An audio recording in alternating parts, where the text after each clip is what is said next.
बच्चों, आज मैं आपको उद्यमी नल कविता की कुछ पंक्तियों की व्याख्या करना चाह रही हूँ, आपको बताना चाह रही हूँ उसकी व्याख्या। और उसकी व्याख्या बताने से पहले हम चाह रहे हैं कि हम उनके रचयिता के बारे में थोड़ा सा जानें, जिससे हमें वो पंक्तियाँ और भी भव्य दिखेंगी और उसका अर्थ भी और अधिक समझ में आ जाता है। ये मनोवैज्ञानिक तथ्य है कि जब हम किसी रचयिता के विषय में थोड़ा सा संक्षिप्त जानकारी लेते हैं तो उसकी रचनाएं हमें और भी प्रभावित करती हैं। ठीक है, तो इन पंक्तियों के जो रचयिता हैं वो रामधारी सिंह दिनकर जी हैं, जिनके बारे में हम इतना बताएंगे कि अपने देश के राष्ट्र कवि की उपाधि मैथिली शरण गुप्त जी को सबसे पहले दी गई और उसके बाद अगर किसी को दी गई है तो रामधारी सिंह दिनकर जी को दी गई है। ये दिनकर शब्द जो है वो इनका उपनाम है, इनकी रचनाओं के कारण इनको प्रदान किया गया है। और इनका जन्म बिहार में हुआ था। 2 वर्ष की आयु में इनके पिता का निधन हो गया था। आप समझ सकते हैं कितनी समस्याओं में इनका जीवन बीता होगा, इनकी माता जी को कितना संघर्ष करना पड़ा होगा, लेकिन इनकी शिक्षा में, इनके ज्ञान में, इनकी उपाधियों में किसी प्रकार की कमी नहीं है। इन्हें पद्म विभूषण से भी सुशोभित किया गया है और उर्वशी इनकी रचना, उस पर इन्हें ज्ञानपीठ पुरस्कार मिला हुआ है, जो लेखन के क्षेत्र में श्रेष्ठ पुरस्कार माना जाता है। यहाँ तक कि ये राज्यसभा के सदस्य भी बने हैं। तो इस तरीके से इनका जो संघर्ष में जीवन था वह हमें इनकी रचनाओं में भी दिखाई देता है ना। तो इनकी जो रचनाएं हैं, अन्य अनेक रचनाएं भी, और जो प्रस्तुत रचना है इसमें मानव के संघर्ष के बारे में उन्होंने बताया है, उसकी योग्यता के बारे में बताया है कि वो कितना संघर्षशील है। वो भूल चुका है लेकिन वो संघर्षशील है, वो संघर्ष कर सकता है। ठीक है, ये सारी बातें इन्होंने अपनी हर रचनाओं में दी है। सौभाग्य का विषय है कि इनकी चंद पंक्तियां, एक चैप्टर आपका हमें पढ़ने के लिए निर्धारित है, जिससे हम इनके भावनाओं को भी समझ सकते हैं। तो देखिए, इतना इनकी पहली लाइन है जो कविता आपको पढ़ने के लिए निर्धारित है, इतना कुछ है भरा विभव का कोश प्रकृति के भीतर। कवि पहली लाइन में बता रहा है कि मनुष्य जो निराशावादी है, मन में निराशा लेकर के जीता है, हमेशा दुख में जीता है, उसे लगता है कि उसका कुछ भी नहीं है, उसके पास कुछ नहीं है, वो क्या कर सकता है, वो निराशा में डूबा रहता है थोड़ी सी असफलता पा करके। उसके लिए पहली लाइन में उन्होंने कह दिया कि इतना कुछ है भरा विभव का कोश प्रकृति के भीतर, कि तुम्हें समझना चाहिए ही प्राणी, तुम्हें यह समझना चाहिए कि ईश्वर ने जब तुम्हारी रचना की, ईश्वर ने जब तुम्हें इस धरती पर भेजा तो अपने भेजने के पहले, तेरे आने के पहले, तुझे भेजने से पहले इस धरती पर तुम्हारे जीवन यापन की सारी सुविधाएं पहले से उन्होंने बिखेर कर रख दी हैं। ये हमारे आपकी सोच का फर्क है।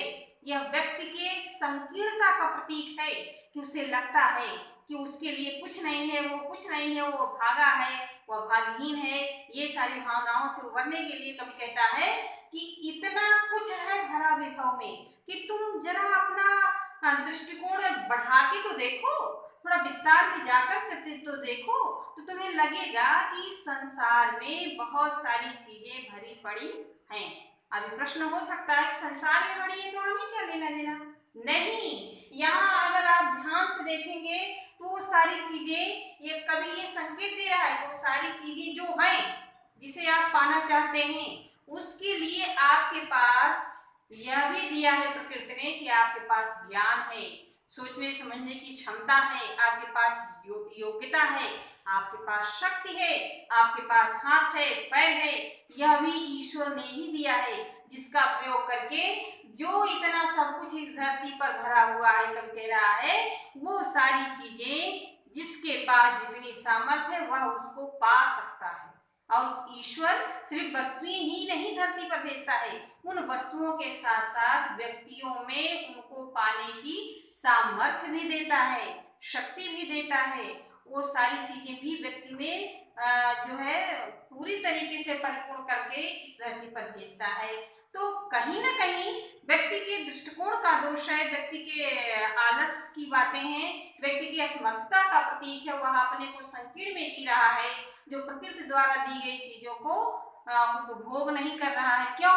क्योंकि कवि ये कहना चाह रहा है कि व्यक्ति दूसरों के परिश्रम से अर्जित धन को पाना चाहता है, अपनी शक्ति को वो रखना चाहता है, वो उसका उपयोग नहीं करना चाहता है। इसलिए अगली लाइन में लिखा कि निज इच्छित सुख भोग सहज ही। कवि कह रहा है कि निज इच्छित, अगर आप सोच रहे हैं कि हमारी इच्छा ये पाने की वो पाने की, तो सिर्फ इच्छा मत रखिए। कवि कह रहा है आप उसको पा सकते हैं। निज इच्छित सुख भोग सहज ही, बहुत आराम से पा सकते नारी नर, स्त्री पुरुष दोनों उन अपनी इच्छित वस्तुओं को बहुत आराम से इस धरती से पा सकते हैं, क्योंकि धरती में बनी सारी चीजें जिस रूप में हमें दिखाई देती हैं, उस रूप को परिवर्तित करने की सामर्थ्य व्यक्ति को ईश्वर ने प्रदान किया है। मैं आपको उदाहरण के तौर पे बताती हूँ। जैसे आप पेड़ देख सकते हैं, पेड़ देख रहे हैं कि पेड़ ही पेड़ चारों तरफ है, लेकिन किसी ने अपने मन मस्तिष्क को लगाया और उन वृक्षों को बैठने के लिए कुर्सी में इन सारी वस्तुओं को बना दिया। तो उन मन मस्तिष्क को, उस बुद्धि विवेक को, उस ज्ञान को देने का कार्य किसने किया? ईश्वर ने। लेकिन व्यक्ति का यह धर्म बनता है कि वह अपने उस ज्ञान का, बुद्धि का, विवेक का प्रयोग उन प्राकृतिक वस्तुओं के लिए करे और उससे नए नए अनुसंधान करे, नए नए प्रयोग करे, नई नई चीजें बनाए, और जिससे वह सहज में स्वयं तो सुखी होगा ही और साथ में वह संसार को भी सुखी कर सकता है। तो व्यक्ति को अपने भुजबल का प्रयोग करना होगा, मानसिक शक्ति का प्रयोग करना पड़ेगा, शारीरिक शक्ति का प्रयोग करना पड़ेगा। मात्र इच्छाओं से व्यक्ति का जीवन नहीं बीतता है, मात्र दुखी होकर के व्यक्ति का जीवन नहीं बीतता है। ठीक है, सब हो सकते तुष्ट एक सा, सब सुख पा सकते हैं, चाहे तो पल में धरती को स्वर्ग बना सकते हैं। ठीक, तो कवि कह रहा है कि ये धारणा व्यक्ति को त्याग देनी चाहिए कि एक व्यक्ति को मेहनत करना है, बाकी को नहीं कर, सबको मेहनत करना है और सबको अपने भाग्य की चीज स्वयं इकट्ठा करनी है, कुछ न कुछ करना है। और ये लाइन हमें संकेत दे रही है, दोनों लाइनें, कि सब सुख हो सकते हैं। सब सुख का मतलब क्या है कि कुछ तो हमारे देश में है जो समर्थ नहीं है, बुद्धिजीवी नहीं है, या शारीरिक रूप से विकलांग है, या कोई अनेक प्रकार से उनको असमर्थता है, जो वास्तव में सक्षम नहीं है। तो उनके लिए कवि कह रहा है कि सबके अंतर्गत वो भी आ गए कि वो भी सुखी हो सकते हैं। तो ये होता है कि वो कैसे सुखी होंगे?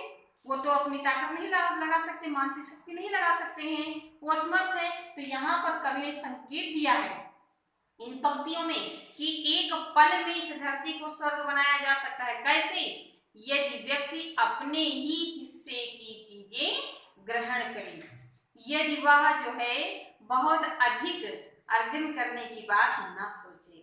और इन्हीं के द्वारा की गई एक रचना की एक पंक्ति है कि इस धरती पर जितना सब कुछ फैला हुआ है, उतने लोग उपभोग करने के लिए नहीं है। आपने पिछली कक्षा में पढ़ा है कि उतने लोग उपभोग करने के लिए नहीं है जितना सब कुछ संपदा धरती पर ईश्वर ने फैला दिया है। तो कहने का मतलब क्या है कि जो ऐसे असमर्थ व्यक्ति हैं, जो हम देखते हैं बहुत सारे गरीब लोग हैं, क्यों हैं? क्योंकि कुछ लोगों के पास धनार्जन की इच्छा अधिक रहती है, अपनी आवश्यकताओं से अधिक वो इकट्ठा करते हैं।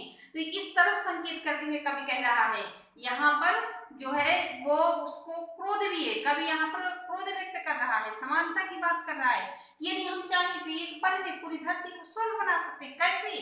यदि हम अपने ही हिस्से की चीजें ग्रहण करें, जितना हमें आवश्यकता है उतना ही लें और सब लोग परिश्रम करें। और सब लोगों के परिश्रम के लिए कार्य भी है, क्योंकि अगर हम बुद्धि विवेक से देखेंगे तो प्रकृति में बहुत सारी चीजें हैं जिनका हम उपयोग करके, अपने बुद्धि विवेक का प्रयोग करके हम बहुत सारी चीजें पा सकते हैं।